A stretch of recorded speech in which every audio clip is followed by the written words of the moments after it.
Elle, I love you. What's up lau-lau semua, apa kabarnya nih? Semoga di hari ini lau-lau semua tambah lancar rezekinya. Amin amin ya Rab. By the way, selamat datang di channel Dunia Eyuk. Di episode kali ini, Eyuk bakal nyeritain film drama komedi musikal yang banyak adegan nyeng-nyongnya. Sebelum Eyuk lanjut nih, ada baiknya lo semua pijit tombol tengnong, terus jangan lupa di subscribe biar Eyuk terus kangen sama lau. Oke guys, pernah kagak nih lau ngebayangin kalau sebuah band legend sejarahnya tiba-tiba hilang dari peradaban? Nah di sini nih Eyuk bakal nyeritain film yang berjudul Yesterday. Di IMDb, film garapan Mang Denny Boyle ini mendapatkan skor yang lumayan apik di angka 6.8. Dibintangi oleh Hamish Patel dan mantan recap Eyuk nih, Lily James, Yesterday menghadirkan konflik batin yang dibumbui oleh plagiarisme, kejujuran, dan cinta. Apalagi nih di film ini nih, Ed Sheeran berperan sebagai cameo. Dan yang bikin film ini makin asoy nih, Hamish Patel bernyanyi dan bermain gitar sendiri tanpa ada stunt yang menggantiin. Wah keren ya. Oke, biar nggak kelamaan ngak-ngek nih, langsung aja nih Eyuk style Yesterday. All my troubles seem so far away. Film ini menceritakan tentang Jack Malik, seorang penjaga tol serba dan juga musisi dari daerah Lowestoft di bagian pesisir Inggris nih. Nah, Jack ini nih punya mimpi menjadi musisi besar dan doi didukung oleh kawan kecilnya yang bernama Ellie yang juga merupakan manajer doi. Di suatu pagi yang cerah diselingi dengan suara debur ombak tanpa ada suara misterius Ellie kasih tahu ke Malik kalau doi dapat tawaran manggung di festival Latitude. Dengar info itu, Malik senangnya bukan main. Walau sang manajer nih si Ellie kasih tahu kalau Malik hanya bermain di sebuah tenda kecil. For your information nih, Latitude adalah festival besar yang diadakan tiap tahun di bagian Suffolk, Inggris. Oke, kita jam ke festival Latitude. Malik dengan semangatnya nih nyanyiin beberapa lagu, walau yang nonton cuma sedikit. Di festival itu pula doi ketemu sama kawan lamanya yang bernama Rocky yang rada pelok nih. Setelah ngakengok yang cukup singkat, Rocky akhirnya ngajak Malik ke panggung utama tempat Yudis bekerja nih. Ya karena Rocky rada ceroboh, doi pun dipecat dari gaweannya. Singkat cerita, setelah festival itu Malik bilang ke Ellie kalau doi ngerasa udah putus asa. Doi bilang kalau doi nggak punya keberuntungan di musik. Ellie sempat melarang dan nyemangatin Malik nih, tapi Malik kayaknya udah kekeh pengen banget berhenti. Malam pun tiba nih, Malik dan Ellie akhirnya berhenti di sebuah tempat di mana Malik sering nunggu buat nebeng sama Ellie. Ya karena doi emang kagak bisa boli bom bang. Sini lalu berpindah nih, Malik yang lagi asing ngegenjot, ini ngegenjot sepeda yes, bukan yang lain nih. Doi kagak nyadar nih kalau dunia mendadak menjadi gelap. Dan tiba-tiba doi ketubruk bisnya ngebuat doi jadi Superman dadakan. Hyoms, doi kena laka lantas. Dan pemadaman global entu menjadi titik balik buat karir bermusiknya si Malik. Scene pun berlanjut nih di sebuah rumah sakit yang bukan di bilangan Jakarta Pusat. Malik terbaring lunglai dan Ellie tetap setia nemenin Malik. Kayaknya nih Ellie demen ya masih Malik nih. Doi bilang ke Malik nih kalau Malik tuh baik-baik aja, hanya giginya aja nih yang somplak.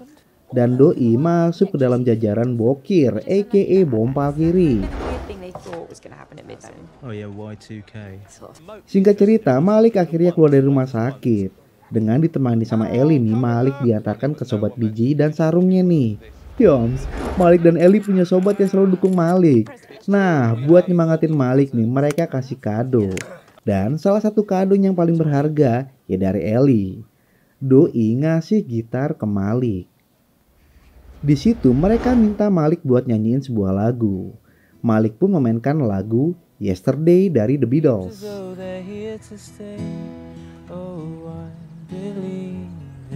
Di sini nih keanehan mulai terjadi.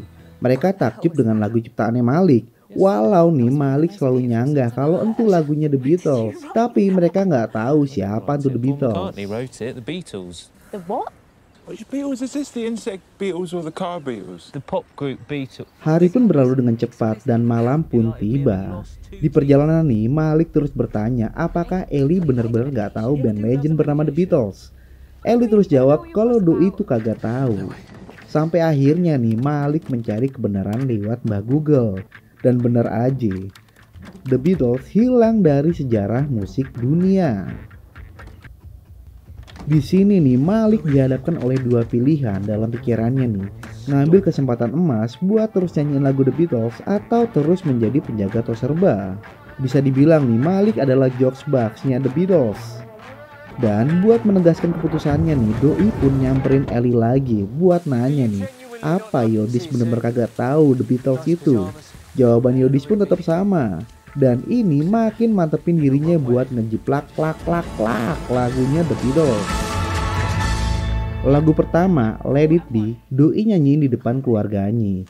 Ya walau kurang berhasil ngebuat bokapnya takjub nih.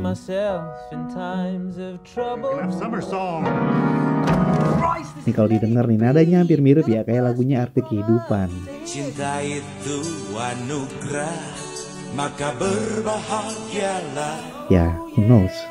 Singkat cerita nih, Malik dan Ellie berjalan dari panggung ke panggung buat kenalin lagunya Malik yang bukan ciptaannya. Sampai akhirnya nih mereka ketemu sama Gavin, seorang produser indie. Gavin pun bersedia memproduseri album indinya Malik. Singkat cerita nih, Malik, Ellie dan Gavin mulai memproduksi lagu-lagunya Malik di studio pinggir rel. I Want to Hold Your Hand, She Loves You, I Saw Her Standing There adalah beberapa lagunya yang diproduksi oleh Malik Dekata. Singkat cerita nih, buat melancarin usahanya, Malik nyebarin mini albumnya secara gretong di Toserba, tempat Doi bekerja. Dan itu berbuah hasil. Iyuk jadi ingat waktu Iyuk ngeband dulu. Terus dengan beraninya Iyuk nyangkat Bang Tompi. Dan sempat jadi anak band juga nih, mayor label lagi.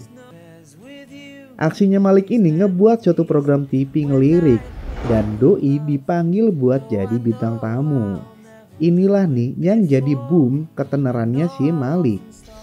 Di perjalanan pulang, Doi ditelepon sama Ed Sheeran. Malah nih, Yodis nyambangin rumahnya Malik hanya buat ngajak Malik jadi pembuka konser di Moskow. Doi bilang nih, Doi kesemsem sama lagu ciptaannya Malik. How long do you need? About 30 minutes. Oke, kita jam ke rumahnya Ellie. Di situ Malik minta Ellie buat ikut turnya bersama Ed Sheeran. Namun Ellie menolak karena nih Doi masih ngajar.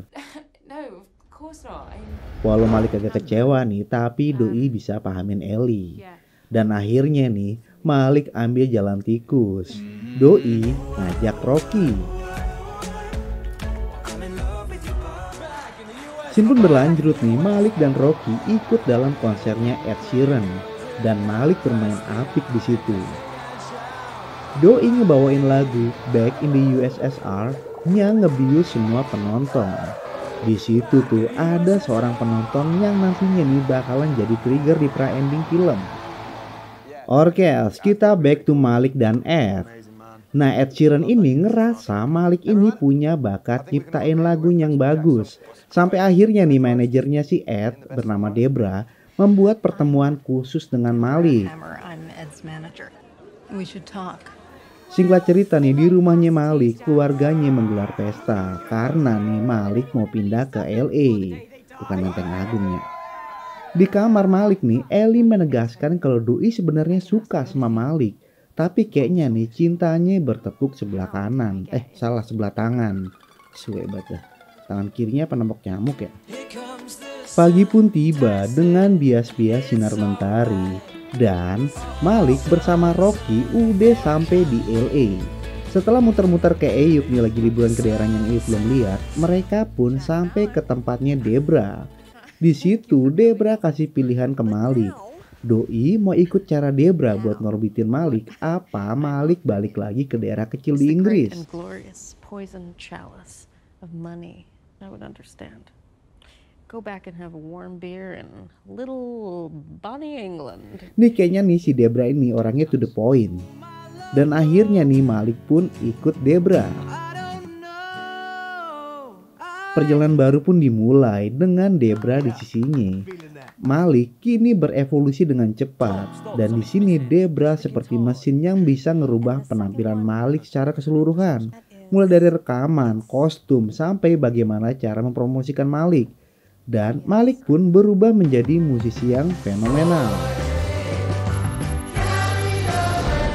Hingga suatu waktu nih, Malik ingin merekam lagu Eleanor Rigby. Tapi nih, Doi banyak skip akan liriknya. Doi lalu minta izin ke Debra buat caps ke Liverpool.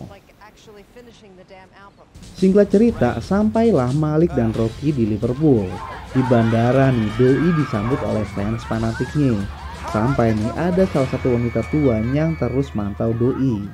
Malik dan Rocky lalu menyusuri kota Liverpool untuk mengingat kembali lirik lagu itu. Mereka ke Strawberry Field, makam Eleanor Rigby dan Penny Lane.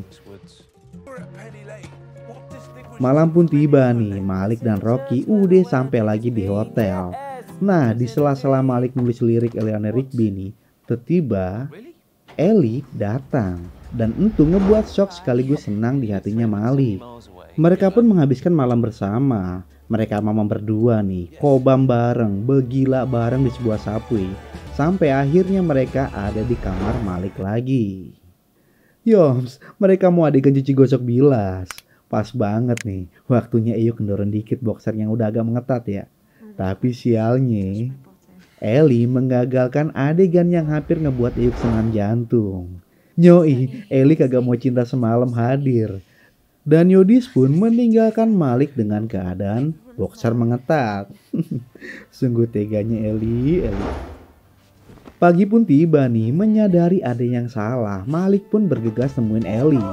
Dan tidak lupa nih, Doi ngajak si Pelo nih, si Rocky. Mereka berputar-putar sampai akhirnya mereka tiba di stasiun. Dimana si Ellie nih akhirnya minta kejelasan sama Malik. Namun Malik lebih memilih karirnya. Malik pergi dan Ellie pun sedih.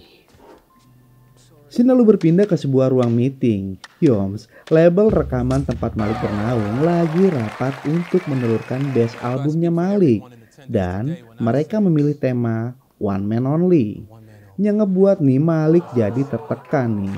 Apalagi nih Malik bermimpi kalau Doi dikonfrontasi oleh dua member The Beatles. Yang ngebuat Doi bersalah karena aksi plagiarismenya. Ya namanya juga udah jadi bubur pan, Malik pun gas terus. Singkat cerita nih, sampailah Malik pada sesi rekaman lagu Hey Jude. Ed Sheeran nih memberikan saran agar judulnya diganti menjadi Hey Dude, biar kekinian katanya. Hey dude. Dan selama proses rekaman, Malik menjadi sangat depresi. Dari rasa bersalahnya Doi sampai Ellie yang tiba-tiba bilang kalau Doi udah jalan bareng nih sama Gavin, ex produsernya dulu.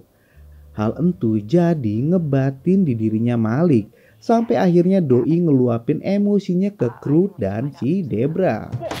What could possibly be so urgent that I can't make a single phone call? No, it's superstar rights. Perayaan di film ini terjadi setelah Malik rekaman lagu Hey Dude. Doi meminta launching albumnya di Inggris ke Debra nih. Lebih tepatnya di kota Goldstone, di sebuah rooftop di Hotel Pier. Konsep yang sama nih seperti The Beatles pernah lakukan dulu.